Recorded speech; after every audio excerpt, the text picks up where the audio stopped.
네, 3학년 여러분, 새 단원입니다. 피타고라스 정리에 대해서 오늘은 공부를 해보도록 하겠습니다. 교과서 168쪽에 있고요. 피타고라스 정리란 무엇인가?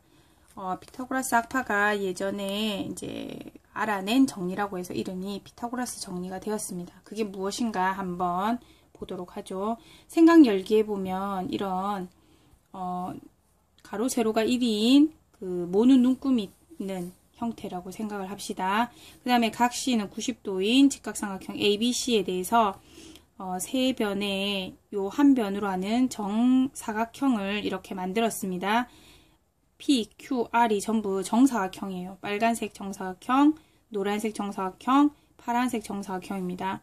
자, 다음과 같을 때 그림 1의 P의 넓이는 둘, 셋, 네 개니까 4죠. 그 다음 Q의 넓이는 4네요. 그 다음 R의 넓이는 얼마입니까? 요거를 요 조각을 여기다 갖다 붙이고 요 조각을 여기다 갖다 붙이면 1, 2, 3, 4, 5, 6, 7, 8개가 됩니다. 8. 그 다음에 이번에 보면 P의 넓이는 9개죠. 9, 9. Q의 넓이는 1입니다. 그 다음에 요 넓이는 지금 요렇게 딱 잘라놨네요. 그래서 요렇게 잘라져 있고 얘를 잘라서 여기다 갖다 붙이고요. 얘를 잘라서 여기다 갖다 붙이면 1, 2, 3, 4, 5, 6, 7, 8, 9, 10개입니다. 자, 그 다음 그림 3번에 대한 P정사각형은 9, Q정사각형은 4조각입니다. 그 다음에 R은 요 잘라져 있는 거를 또 갖다 붙이게 하면 13개입니다. 자, 그럼 PQR에서 공통점을 알 수 있는 게 P와 Q의 넓이를 더한 것이 R의 숫자와 동일합니다. P의 넓이와 Q의 넓이를 더한 것이 R과 같아지네요. 이런 규칙을 발견했다라는 거죠. 그러면 다시 말해서 이 빨간색 정사각형 넓이와 노란색 정사각형 넓이의 합이 파란색 정사각형 넓이와 같다라는 걸 알게 됩니다. 그럼 이 정사각형의 넓이는 이 한 변의 길이의 제곱인 거죠. 그래서 피타고라스 학파는 생각을 한 겁니다. 직각삼각형에서 이 한 변의 제곱 더하기 이 한 변의 제곱을 한 것이 선분 AB의 제곱과 같더라라는 내용입니다. 그게 피타고라스 정리입니다. 자, 그 정리를 교과서 169쪽에 이렇게 예쁘게 정리를 해두었네요. 직각삼각형일 때 직각을 낀 두 변의 길이를 AB라고 하고 빗변을 C라고 하자. 그러면 빗변의 제곱은, 즉 C의 제곱은 A제곱 플러스 B제곱과 같다. A제곱 플러스 B제곱은 가장 긴 변 C의 제곱과 같다라는 내용이 피타고라스 정리입니다. 자, 거기에 대한 증명이 있는데 그거는 다음 시간에 해보도록 하고요. 그렇다면 피타고라스 정리에 대한 문제를 하나 간단한 걸 풀어볼까요? 교과서 170페이지에 예제 1번에 보면 직각삼각형이 있습니다. 빗변을 x라고 할 때 밑변이 8이고 그 다음에 높이가 6이네요. 그럼 x를 구하여라. 피타고라스 정리를 이용하면 가장 간단하게 구할 수가 있습니다. 자, 얘가 x고 8, 6이면 빗변을 제곱한 것은 나머지 두 변의 제곱의 합과 같다. 8제곱과 6제곱을 한 거와 같다 그 말입니다. 그럼 x제곱은 64 플러스 3, 66, 36, 100. 즉 x제곱이 100이 되는 x는 얼마입니까? 네, 플러스 마이너스 10인데 요건 한 변의 길이니까 양수만 되겠죠. 그래서 빗변의 길이를 이렇게 간단하게 구할 수가 있습니다. 하나 더 해볼게요. 2번에 보면 직각삼각형에 x, 7, 9라고 돼 있어요. 그냥 가장 긴 빗변의 제곱은 9제곱은 x제곱 플러스 7의 제곱과 같다. 그러면 9, 9, 81. x제곱은 7, 7, 49. x제곱은 얼마입니까?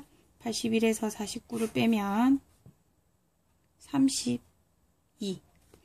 x제곱이 30이면 x는 루트 32. 플러스 마이너스인데 마이너스는 제외합니다. 길이니까. 자, 그럼 32에서 루트 밖으로 나가는 게 있나요? 네, 16 곱하기 2죠. 그러면 16은 4제곱이니까 4로 나갑니다. 4 루트 2. 정답은 x의 길이는 4 루트 2가 되겠습니다. 네, 피타고라스 정리가 어렵진 않죠. 직각삼각형에서 빗변의 제곱은 나머지 두 변의 제곱의 합과 같다. 그것만 기억하면 되겠네요. 자, 그러면 172페이지에 있는 방금 배웠던 피타고라스 정리에 대해서 그 역을 한번 생각해 보도록 하겠습니다. 반대로 명제. 자, 여기 보면 피타고라스 정리에서 이게 어떤 삼각형인지 모르겠는데 세 변이 ABC가 있을 때 C제곱이 나머지 두 변의 제곱의 합과 같다면 얘는 우리가 추측을 바로 할 수 있다라는 거. 아, 직각삼각형이구나. 직각삼각형이고 C가 빗변이구나 라는 걸 알 수 있다는 얘기입니다. 그래서 그림이 안 그려져 있고 어떤 삼각형인지 모르는 상태에서도 세 변이 있을 때 하나의 제곱을 한 것이 나머지 둘을 제곱하여 더한 것과 같다면 그 C가 빗변으로 하는 직각삼각형이다 라는 걸 알 수 있게 됩니다. 그게 피타고라스 정리의 역이라고 합니다. 자, 그러면 문제를 하나 해볼까요? 문제 1번에 세 변의 길이가 주어져 있는데 이게 어떤 삼각형인지 알아보자라는 겁니다. 4, 5, 6. 그럼 가장 긴 변이 6이죠?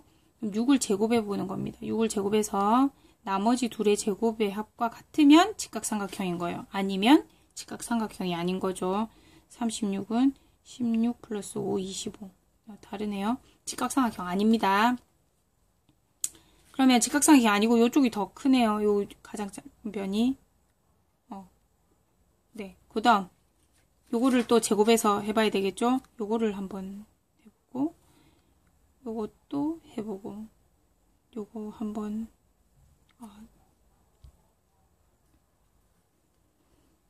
네, 2번 한번 해보겠습니다. 2번은 가장 긴 변이 17을 제곱한 것이 나머지 둘을 제곱하여 더한 거와 같다면 직각삼각형이고 아니면 직각삼각형이 아닌 거죠. 17의 제곱은 선생님이 방금 잠깐 끈게 17의 제곱을 계산해 봤습니다. 17의 제곱은 289. 그 다음에 88, 64. 15의 제곱은 225죠. 225와 64를 더하면 289가 됩니다. 같아지죠? 그래서 가장 긴 변의 제곱이 나머지 둘의 제곱의 합과 같으니 얘는 직각삼각형입니다. 빗변이 무언 거죠? 네, 17이 빗변인 직각삼각형이다 라는 얘기입니다. 그와 같은 방법으로 직각삼각형인지 아닌지를 판단하면 됩니다. 자, 그러면 우리는 일반적으로 삼각형이 있을 때 요 C제곱을 한 것이 A제곱 이렇게 돼 있으면 C제곱이 A제곱 플러스 B제곱과 같은 값을 가지면 이게 직각삼각형인 걸 알 수 있어요. 그러면 만약에 둔각이 90도보다 커진다면 C가 요거보다 더 길어지겠죠? 이 각이 커지면 그럼 C제곱이 A제곱 플러스 B제곱보다 더 큰 형태가 되는 거죠. 요런 꼴이 되면 삼각형을 우리가 추측할 수 있는 겁니다. 둔각삼각형이구나. 그러면 이거 90도보다 더 작아진다면 어떻게 될 것 같아요? 요렇게. 자, 여기다가 그릴게요. 이게 90도보다 작아졌어요. 그럼 AB는 그대로 있다 할 때 C가 본래 90도 직각삼각형에서의 빗변 길이보다 짧아지죠. 즉 C제곱이 A제곱 플러스 B제곱보다 좀 작아진다면 이거는 90도보다 작다라는 걸 알 수 있게 됩니다. 예각이라는 말은 그렇고 각 C가 90도보다 작다라는 걸 알게 되겠죠. 네, 그래서 피타고라스 정리의 역을 이용하여 이 삼각형의 형태를 추측해 볼 수 있다라는 것까지 배웠습니다. 네, 그러면 다음 수업 시간에 이 내용에 대해서 증명하는 거와 여러 가지 문제들을 풀어보도록 하겠습니다. 이상입니다.